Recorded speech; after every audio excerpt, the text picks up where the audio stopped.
আজি বিশ্ব খনিকৰ শ্ৰী শ্ৰী বিশ্বকৰ্মা দেৱৰ পূজা উপলক্ষে বন্দনাৰে মুখৰিত ৰাজ্যৰ ভিন্ন প্ৰান্ত। ব্যতিক্ৰম নহয় নলবাৰীতো। নলবাৰী জিলাৰ আদৰ্শ গাঁও কঁঠালবাৰীৰ ৰাজবংশী এণ্টাৰপ্ৰাইজত এইবেলি বিশ্ব খনিকৰ শ্ৰী শ্ৰী বিশ্বকৰ্মা দেৱৰ পূজা বন্দনাৰে মুখৰিত হৈ পৰা দেখা পোৱা গৈছে। ইফালে দেশৰ প্ৰধানমন্ত্ৰী নৰেন্দ্ৰ মোদীৰ জন্মদিন উপলক্ষে শুভেচ্ছা জনাই আদৰ্শ গাঁও কঁঠালবাৰীৰ ৰাইজে আৰু ৰাজবংশী এণ্টাৰপ্ৰাইজৰ তৰফৰ পৰা চাওক আমাৰ এই প্ৰতিবেদন। ভাৰতবৰ্ষতে বিশ্বকৰ্মা উপলক্ষে বিভিন্ন ঠাইত বিভিন্ন পৰিৱেশত আমাৰ অসমতো বিভিন্ন ঠাইত বিভিন্ন সত্ৰৰ নামঘৰৰ লগতে বিভিন্ন ব্যক্তিগত অনুষ্ঠান প্ৰতিষ্ঠানত এই বিশ্বকৰ্মা পূজা কৰা হৈছে। কাৰণ বিশ্বকৰ্মা পূজা এইকাৰণে মানুহে কৰে যে আমাৰ এই যত জীৱ যান বাহন বা পৃথিৱীৰ যিমানখিনি বস্তু আছে এই সকলোখিনিৰ নিৰ্মাতা হৈছে বিশ্বকৰ্মা।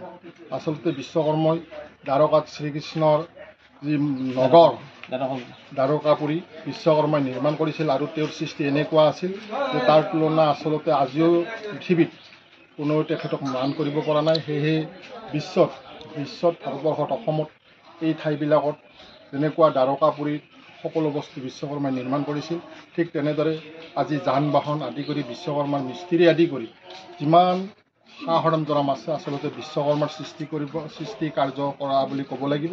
সেয়েহে সমগ্ৰ ভাৰতবৰ্ষ অসমত আজিৰ এই দিনটোত বিশ্বকৰ্মা পূজা পালন কৰা হয়। আৰু এই আজিৰ এটা সৌভাগ্যখন আমাৰ ভাৰতবৰ্ষৰ তথা পৃথিৱীৰ বিশ্বগুৰু হ'বলৈ যোৱা মাননীয় নৰেন্দ্ৰ মোদী ডাঙৰীয়াৰ আজি জন্মদিন। এই চেগতে আমি তেখেতকো আমাৰ তৰফৰ পৰা আমি সশ্ৰদ্ধ প্ৰণিপাত জনাইছোঁ। কাৰণ তেখেতে আজি ভাৰতবৰ্ষক বিশ্বৰ 1 নম্বৰ স্থানলৈ লৈ যাবলৈ সক্ষম হৈছে। পৃথিৱীৰ বিভিন্ন দেশৰ মাজত তেখেতে 1 নম্বৰ স্থান পাবলৈ সক্ষম হৈছে।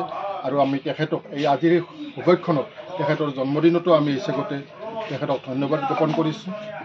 আৰু এই বিশ্বকৰ্মা পূজাত সকলোৱে যাতে মিলা প্ৰীতি সুখ শান্তি অসুখ অমংগল দূৰ হৈ শান্তিৰে বাস কৰিব পাৰে তাৰ কামনা ৰাখি আজি ইয়াতো আমাৰ মাজৰে আমাৰ আচলতে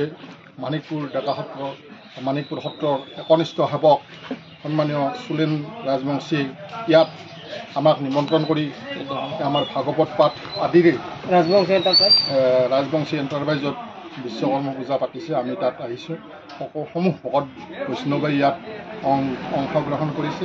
গতিকে এই চেগতে আমি তেখেতসকলকো ধন্যবাদ জ্ঞাপন কৰিছোঁ আৰু আপোনালোককো এই চেগতে আজিৰ নৰেন্দ্ৰ মোদীৰ জন্মদিন উপলক্ষে শুভেচ্ছা জ্ঞাপন কৰিছোঁ।